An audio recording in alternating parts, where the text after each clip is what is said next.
नमस्कार। किस्से कहानियां में आपका स्वागत है। आइए सुनते हैं मुंशी प्रेमचंद द्वारा लिखी कहानी विमाता। स्त्री की मृत्यु के 3 ही मास बाद पुनर्विवाह करना मृतात्मा के साथ ऐसा अन्याय और उसकी आत्मा पर ऐसा आघात है जो कदापि क्षम्य नहीं हो सकता। मैं यह कहूंगा कि उस स्वर्गवासिनी की मुझसे अंतिम प्रेरणा थी और ना मेरा शायद यह कथन ही मान्य समझा जाएगा कि हमारे छोटे बालक के लिए माँ की उपस्थिति परमावश्यक थी। परंतु इस विषय में मेरी आत्मा निर्मल है और मैं आशा करता हूँ कि स्वर्गलोक में मेरे इस कार्य की निर्दयी आलोचना ना की जाए। सारांश यह है कि मैंने विवाह किया और यद्यपि एक नवविवाहिता वधू को मातृत्व उपदेश बेसुरा राग था, पर मैंने पहले ही दिन अम्बा से कह दिया कि मैंने तुमसे केवल इस अभिप्राय से विवाह किया है कि तुम मेरे भोले बालक की माँ बनो और उसके हृदय से उसकी माँ की मृत्यु का शोक भुला दो। 2 मास व्यतीत हो गए। मैं संध्या समय मुन्नू को साथ लेकर वायु सेवन को जाया करता था। लौटते समय कतिपय मित्रों से भेंट भी कर लिया करता था। उन संगतों में मुन्नू श्यामा की भांति चहकता। वास्तव में इन संगतों से मेरा अभिप्राय मनोविनोद नहीं, केवल मुन्नू के असाधारण बुद्धि चमत्कार को प्रदर्शित करना था। मेरे मित्रगण जब मुन्नू को प्यार करते और उसकी विलक्षण बुद्धि की सराहना करते तो मेरा हृदय बांसों उछलने लगता था। एक दिन मैं मुन्नू के साथ बाबू ज्वाला सिंह के घर बैठा हुआ था। ये मेरे परम मित्र थे। मुझमें और उनमें कुछ भेदभाव न था। इसका अर्थ यह नहीं है कि हम अपनी क्षुद्रताएं, अपने पारिवारिक कलह आदि और अपनी आर्थिक कठिनाइयां बयान किया करते थे। नहीं, हम इन मुलाकातों में भी अपनी प्रतिष्ठा की रक्षा करते थे और अपनी दुर्वस्था का जिक्र कभी हमारी जबान पर ना आता था। अपनी कालिमाओं को सदैव छिपाते थे। एकता में भी भेद था और घनिष्ठता में भी अंतर। अचानक बाबू ज्वाला सिंह ने मुन्नू से पूछा, क्यों, तुम्हारी अम्मा तुम्हें खूब प्यार करती है ना? मैंने मुस्कुराकर मुन्नू की ओर देखा। उसके उत्तर के विषय में मुझे कोई संदेह न था। मैं भली भांति जानता था कि अम्मा उसे बहुत प्यार करती है। परंतु मेरे आश्चर्य का ठिकाना न रहा जब मुन्नू ने इस प्रश्न का उत्तर मुख से ना देकर नेत्रों से दिया। उसके नेत्रों से आंसू की बूंदें टपकने लगीं। मैं लज्जा से गड़ गया। इस अश्रु जल ने अम्बा के उस सुंदर चित्र को नष्ट भ्रष्ट कर दिया जो गत 2 मास से मैंने हृदय में अंकित कर रखा था। ज्वाला सिंह ने कुछ संशय की दृष्टि से देखा और पुनः मुन्नू से पूछा, क्यों रोते हो बेटा? मुन्नू बोला, रोता नहीं हूं, आंखों में धुआं लग गया था। ज्वाला सिंह का विमाता की ममता पर संदेह करना स्वाभाविक बात थी, परंतु वास्तव में मुझे भी संदेह हो गया। अम्बा सहृदयता और स्नेह की वह देवी नहीं है जिसकी सराहना करते मेरी जिह्वा न थकती थी। वहां से उठा तो मेरा हृदय भरा हुआ था और लज्जा से माथा ना उठता था। मैं घर की ओर चला तो मन में विचार करने लगा कि किस प्रकार अपने क्रोध को प्रकट करूं। क्यों न मुंह ढाक कर सो रहूं। अम्बा जब पूछे तो कठोरता से कह दूं कि सिर में पीड़ा है, मुझे तंग मत करो। भोजन के लिए उठाए तो झिड़क कर उत्तर दूं। अम्बा अवश्य समझ जाएगी कि कोई बात मेरी इच्छा के प्रतिकूल हुई है। मेरे पांव पकड़ने लगेगी। उस समय अपनी व्यंग्यपूर्ण बातों से उसका हृदय बेध डालूंगा। ऐसा रुलाऊंगा कि वह भी याद करे। पुनः विचार आया कि उसका हंसमुख चेहरा देखकर मैं अपने हृदय को वश में रख सकूंगा या नहीं। उसकी एक प्रेमपूर्ण दृष्टि, एक मीठी बात, एक रसीली चुटकी मेरी शिला तुल्य रुष्टता के टुकड़े टुकड़े कर सकती है। परंतु हृदय की इस निर्बलता पर मेरा मन झुंझला उठा। यह मेरी क्या दशा है? क्यों इतनी जल्दी मेरे चित्त की काया पलट गई? मुझे पूर्ण विश्वास था कि मैं इन मृदुल वाक्यों की आंधी और ललित कटाक्षों के बहाव में भी अचल रह सकता हूँ। और कहां अब यह दशा हो गई कि मुझमें साधारण झोंके को भी सहन करने की सामर्थ्य नहीं। इन विचारों से हृदय में कुछ दृढ़ता आई। तिस पर भी क्रोध की लगाम पग पग पर ढीली होती जाती थी। अंत में मैंने हृदय को बहुत दबाया और बनावटी क्रोध का भाव धारण किया। ठान लिया कि चलते ही चलते एकदम से बरस पड़ूंगा। ऐसा ना हो कि विलंब रूपी वायु इस क्रोध रूपी मेघ को उड़ा ले जाए। परंतु जो ही घर पहुंचा, अम्बा ने दौड़कर मुन्नू को गोदी में ले लिया और प्यार से सने हुए कोमल स्वर से बोली, आज तुम इतनी देर तक कहाँ घूमते रहे? चलो देखो, मैंने तुम्हारे लिए कैसी अच्छी अच्छी फुलौड़ियां बनाई हैं। मेरा कृत्रिम क्रोध एक क्षण में उड़ गया। मैंने विचार किया, इस देवी पर क्रोध करना भारी अत्याचार है। मुन्नू अबोध बालक है।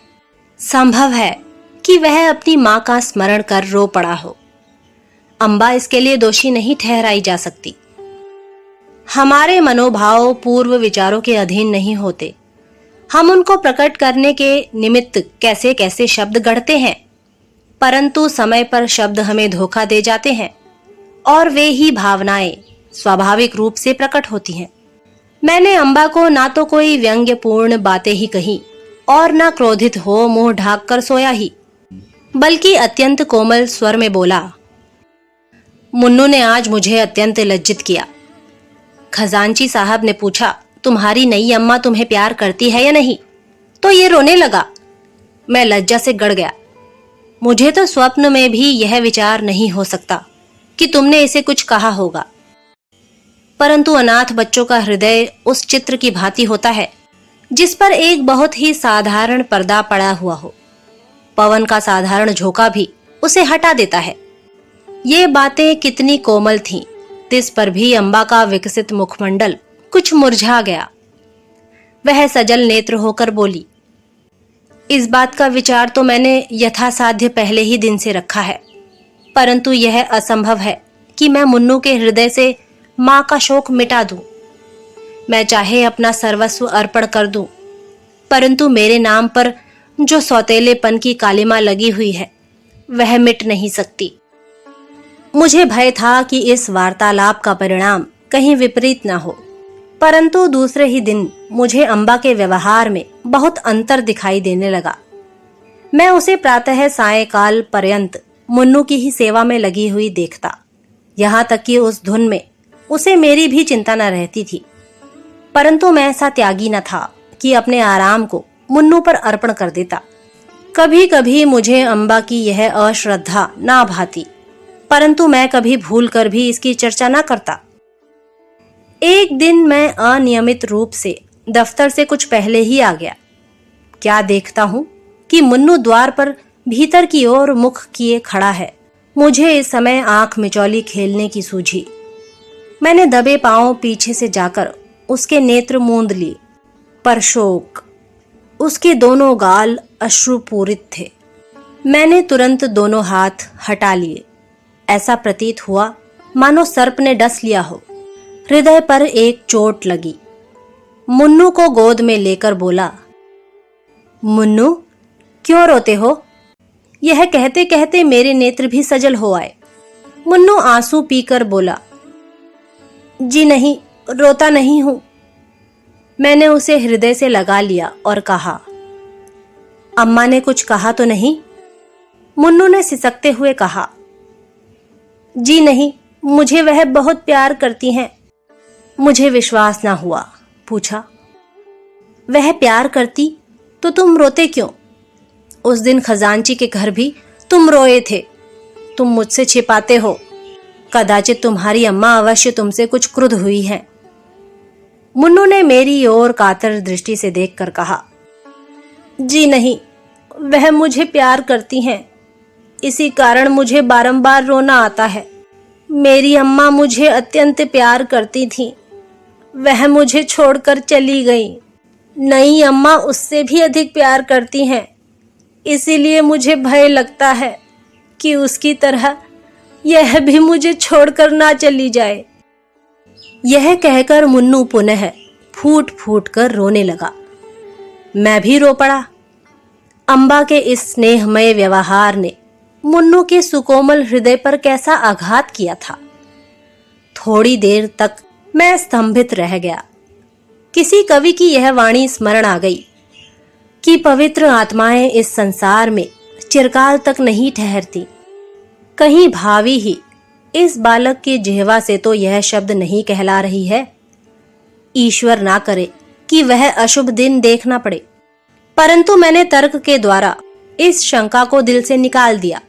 समझा कि माता की मृत्यु ने प्रेम और वियोग में एक मानसिक संबंध उत्पन्न कर दिया है और कोई बात नहीं है। मुन्नू को गोद में लिए हुए अम्बा के पास गया और मुस्कुराकर बोला, इनसे पूछो क्यों रो रहे हैं। अम्बा चौंक पड़ी। उसके मुख की कांति मलिन हो गई। बोली, तुम ही पूछो। मैंने कहा, यह इसलिए रोते हैं कि तुम इन्हें अत्यंत प्यार करती हो और इनको भय है कि तुम भी इनकी माता की भांति इन्हें छोड़कर ना चली जाओ। जिस प्रकार गर्द साफ हो जाने से दर्पण चमक उठता है, उसी भांति अम्बा का मुखमंडल प्रकाशित हो गया। उसने मुन्नू को मेरी गोद से छीन लिया और कदाचित यह प्रथम अवसर था कि उसने ममतापूर्ण स्नेह से मुन्नू के पांव का चुंबन लिया। शोक, महाशोक। मैं क्या जानता था कि मुन्नू की अशुभ कल्पना इतनी शीघ्र पूर्ण हो जाएगी। कदाचित उसकी बाल दृष्टि ने होनहार को देख लिया था। कदाचित उसके बाल श्रवण मृत्यु दूतों के विकराल शब्दों से परिचित थे। 6 मास भी व्यतीत ना होने पाए थे कि अम्बा बीमार पड़ी और इन्फ्लुएंजा ने देखते देखते उसे हमारे हाथों से छीन लिया। पुनः वह उपवन मरुतुल्य हो गया। पुनः वह बसा हुआ घर उजड़ गया। अम्बा ने अपने को मुन्नू पर अर्पण कर दिया था। हाँ, उसने पुत्र स्नेह का आदर्श रूप दिखा दिया। शीतकाल था और वह घड़ी रात्रि शेष रहते ही मुन्नू के लिए प्रातःकाल का भोजन बनाने उठती थी। उसके इस स्नेह बाहुल्य ने मुन्नू पर स्वाभाविक प्रभाव डाल दिया था। वह हठीला और नटखट हो गया था। जब तक अम्बा भोजन कराने ना बैठे, मुंह में कौर ना डालता। जब तक अम्बा पंखा ना झले, वह चारपाई पर पांव ना रखता। उसे छेड़ता, चिढ़ाता और हैरान कर डालता। परंतु अम्बा को इन बातों से आत्मिक सुख प्राप्त होता था। इन्फ्लुएंजा से कराह रही थी। करवट लेने तक की शक्ति न थी। शरीर तवा हो रहा था। परंतु मुन्नू के प्रातःकाल के भोजन की चिंता लगी रहती थी। हाय, वह निस्वार्थ मात्र स्नेह अब स्वप्न हो गया। उस स्वप्न के स्मरण से अब भी हृदय गदगद हो जाता है। अम्बा के साथ मुन्नू का चुलबुलापन तथा बाल क्रीड़ा विदा हो गई। अब वह शोक और नैराश्य की जीवित मूर्ति है। वह अब भी नहीं रोता। ऐसा पदार्थ खोकर अब उसे कोई खटका, कोई भय नहीं रह गया। तो दोस्तों, ये थी मुंशी प्रेमचंद द्वारा लिखी कहानी वे माता। अगली बार फिर एक नई कहानी के साथ आपसे मुलाकात होगी। तब तक के लिए नमस्कार।